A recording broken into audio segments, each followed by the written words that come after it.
and you can't have those kind of things. And we were 0 for 9 at halftime. Kerwin made 2 in the second half. Nobody else made any. And turning the ball over, it was a lower possession game. We still had 11. Didn't like those. And then shooting the ball in the basket, the two biggest problems we've had all year long, jumped up and hurt us again, and we couldn't counterbalance it with something else being great. One, Tar Heel, some of the best minutes for Walker Kessler this year, Coach. He had 9 points, 5 rebounds in just 12 minutes, but really gave you some good production off the bench. Yeah, and because we weren't getting good play at times from some of the other people, wanted to give him a chance, and I thought it was one of his best performances and probably his best since we played North Carolina State at North Carolina State. He cares so much that one negative bothers him for 3 days, and so we got to get him out of that. But just love him as a kid, love what he's trying to do, love what he's standing for, and think he's going to be a big-time player for us. Coach, the weather was pretty nasty up there. Did you guys have any problems getting up or getting home? No, you're always awake. I mean, I'm trying to watch the game coming back, for example, because I'm so frustrated. But at the same time, I'm trying to watch the roads and see what's coming next because, we trust John, our driver, and Southern Company. And they did a great job of checking and finding out the information that they needed on the roads. But still, I'm sitting in that front seat and I can see what's going on. And I was more alert than I am most times. The other news on Saturday, Coach, came out right before the Virginia game started was that you lost the Virginia Tech game to postponement due to some COVID problems within the Hokie basketball program. When did you guys hear the news and know that you weren't going to be able to play that game? Well, I thought there was some talk about it on Friday, if I'm not mistaken, and then getting the final news on Saturday morning. And we've never found out because it said COVID issues and injuries and those kind of things. So who knows what it is. But our world has been much different this year.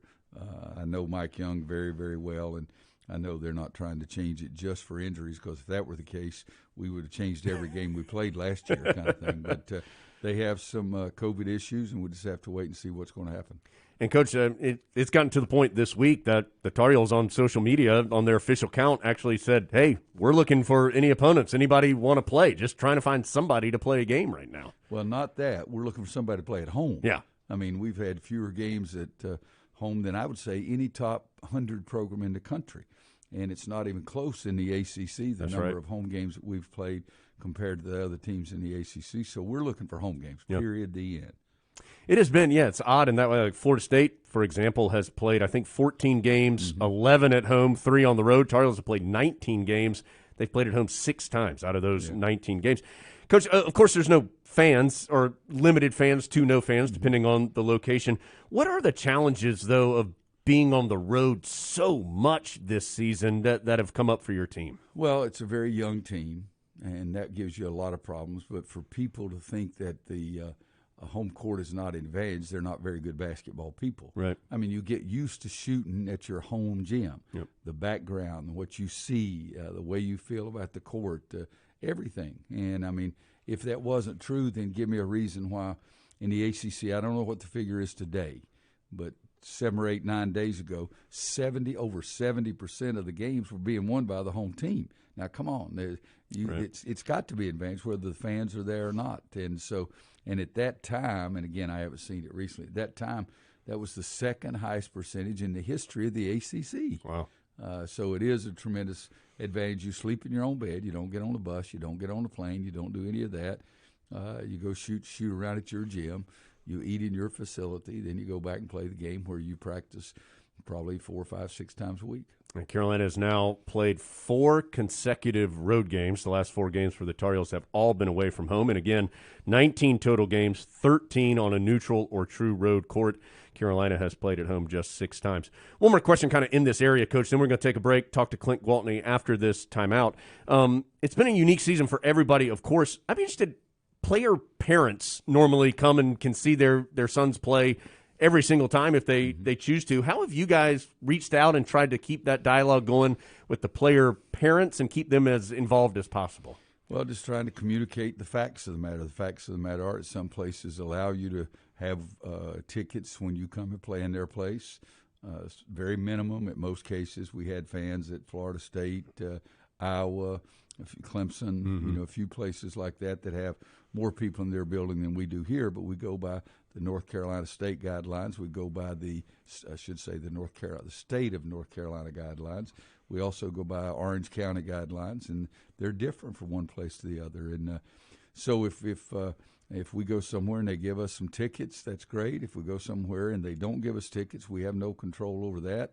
And it's a difficult situation and everywhere. And I mean, at Virginia, I didn't realize this, and I may have this story wrong, but you get 250 tickets to go in for basketball, 250 for football, 250 for women's volleyball, 250 for gymnastics. So that's the most unusual place, the number that I guess I've heard. But I'm sure they had a great reason for making that rule.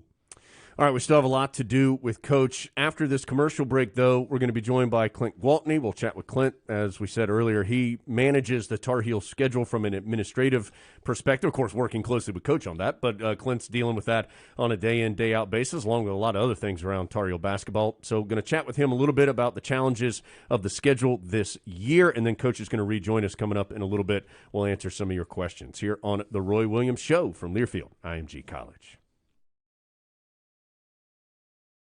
Roy Williams Show. My name is Jones Angell, along with the Hall of Fame head coach of the Tar Heels, Roy Williams. And, of course, every single week we tackle some questions from you, and you can send those in throughout the week. We record the show on Monday afternoons for air on Monday evening.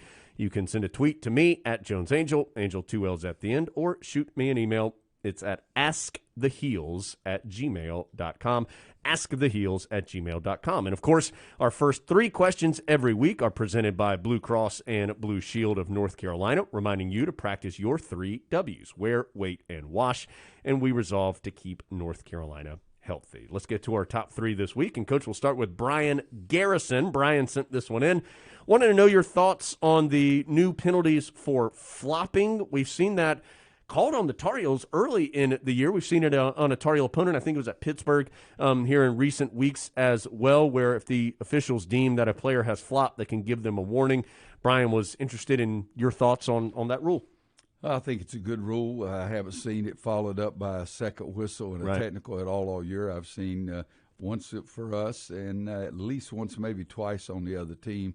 But I think it's good for the game, and so I like the rule, but we just haven't seen anybody follow up with the second one. You get pretty heated when the Tar Heels get – I mean, that's not something the Tar Heels talk about or teach. No, and not only do we not teach it, I get ticked off when they do it. If you get hit, that's fine, but if you flop and it's not called, you've taken yourself out of defensive position, so the guy just lays it up. Mm-hmm. And that just irritates me a great deal, and so we do not do that.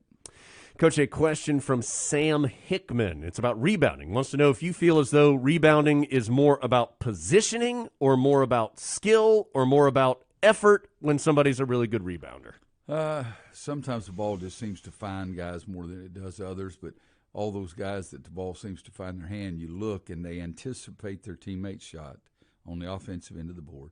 So they step inside and get defensive position, and then they usually have ability to go get the ball with it if they think in terms of the rebounding. So I think it's a lot of different factors, but you want to be a great passer. Your attitude is that when anybody shoots the ball, they're really passing the ball to you is an attitude. I think it helps you in rebounding more than anything. Do you think there's a difference between a good offensive rebounder and defensive rebound? I mean, is that a unique skill? I mean, offensively, it's different. You're trying to sneak inside the guy there trying to box you out. It's not as physical. On the defensive end of the floor, you've got to go get somebody and put your body on them. It's much more physical, not just speed and quickness and that kind of thing. So I think it is a big difference. And some guys can be really good on one end of the court and not very good on the other. Coach, last one here for this segment, and our top 3 questions, again, presented by Blue Cross and Blue Shield. This one comes from Brian, and this is a vague one, Coach. He says he's heard you tell a story of you and Mark Few in an NCAA tournament, maybe somebody getting pulled over in a car or something like that. I was wondering if you could recount this story. He said it is one that he has heard and thought was really, really funny. Well, it's funny to us even more so now. The longer it gets away, the story gets a lot better because I'm sure I embellish it, and I'm sure Mark does too. But it was during the 2009 tournament. We're both scheduled to be in Memphis. Mark is one of my best friends. We've enjoyed some of the trips together with Nike. We've enjoyed some golf together. I enjoy his family, and Wanda knows Marcy, his wife, and so it's we're good friends. And I called and said, "You're in Memphis, and when do you get there?" And he said Monday night, and I said, "Yeah, we do. We also get there Monday night. We don't play, and I think it was till Thursday." I said, 23 miles down the road is Tunica, and there's a casino down there. Once you get your staff, I'll get my staff, and we'll go down there and have a night of some fun together with our staffs, because we know their guys and they know mine. And so he said, "I'm in." I said, No, think about it, because you could get some criticism. Right. And I said, "I don't want you to do that." And I said, "We're staying at the Peabody. You're right across the street. We could meet in our parking lot to go." But he said, "No, I'm in." And so then I called him back the next day just to make sure, and he was in. And so we went, and we had probably 2 to 3 hours together and had a lot of fun. Did not win any money at all, lost all our money. But we had fun together. We get back in the car, and we're going back up from Tunica. And I'm driving the NCAA courtesy car. It's got the NCAA logo on it. And one of the coaches said, "Maybe we should take this off." I said, "Guys, we're doing nothing illegal." And so they stopped me, and they had seen me pull out and thought I was drinking, which, needless to say, was not the case. And so they let me go. And I said, "There's another car about 5 minutes behind us, because we beat their staff out, that has this same kind of car. See if you can pull them over also and scare them to death." And so the next day I went to shoot around, I guess, and I went out there and found their equipment manager who was with them on the trip. I said, "Did you guys get stopped last night going out?" He said, "No." And I said, "Hey, gummit." He said, "What happened?" And I told him, and he was just dying. He said if that had happened, it would have been even better. But so it worked out. We had a lot of fun, and a couple of days later we played, and we had more fun than they did, because we won the game. He's got a heck of a team this year, too. Oh, man, are they something else. I've seen them on TV, and they have no negatives. They have no weaknesses. He's just got to stay healthy, be lucky without losing some guys, and he's got the best team. Best team doesn't always win in college. That's right. But he does have the best team. All good questions. Great story, Coach. Thank you, and thank everybody for the questions. We're going to get to some more after this break, but those three brought to you by Blue Cross and Blue Shield of North Carolina, reminding you to practice your 3 W's: wear, wait, and wash, and resolve to help keep North Carolina healthy. We'll take a timeout. A few more questions with Coach after this from Learfield IMG College.